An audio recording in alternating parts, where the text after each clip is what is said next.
গাছের ডাল ভেঙে হায়নাটার উপর পড়ে। হায়নাটার কামড় আলগা হতেই মহেশ সেই সুযোগে তার ধবলি গরুকে টেনে নিয়ে কোনো রকমে দৌড়তে দৌড়তে গ্রামে ঢুকে তার বাড়ি পৌঁছায়। কি গো, কি হয়েছে তোমার? অত হাঁপাচ্ছ কেন? হে কি, ধবলির গা থেকে যে রক্ত পড়ছে গো! এ যে হায়নার কামড়। উপরওয়ালা আজ আমাদের খুব রক্ষা করেছেন। ওই গাছের ডালটা সময় মতো ভেঙে না পড়লে সব শেষ হয়ে যেত রুক্মিণী, সব শেষ হয়ে যেত। এই যে বনবিবির কৃপা গো! হে বনবিবি, তুমি আমার স্বামীকে, গরুকে রক্ষা করেছো। তোমার চরণে শত কোটি প্রণাম দেবী, শত কোটি প্রণাম। এরপর বৃষ্টিও থেমে যায়। ওদিকে তখন জঙ্গলের মাটিতে যে 2-4 ফোঁটা গরুটার রক্ত ঝরে পড়েছিল, হায়নাটা দাঁড়িয়ে বেশ কয়েকবার গন্ধটা ভালো করে শুঁকে জঙ্গলের গভীরে চলে যায়। শোনো গো রুক্মিণী, তুমি ধবলির ক্ষতস্থানে ভালো করে প্রলেপ লাগিয়ে দাও। আজ ও আমাকে জল থেকে টেনে না তুললে হয়তো আমি এতক্ষণে হায়নার পেটে চলে যেতাম।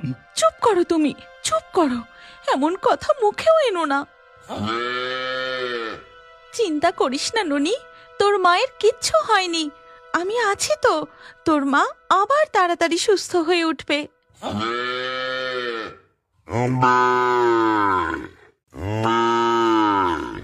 এরপর কেটে যায় বেশ কিছুদিন। ধবলি গরুও ধীরে ধীরে সুস্থ হয়ে ওঠে, আর তার বাছুরও মন ভরে দুধ খায়। ঠিক তখনই হাঁপাতে হাঁপাতে করিম ছুটে আসে। কি হলো রে করিম, তুই এরকম হাঁপাচ্ছিস কেন? জঙ্গলে বাঘটাক দেখলি নাকি? মহেশ, আমি আমার গরুটাকে বাঁচাতে পারলাম না রে।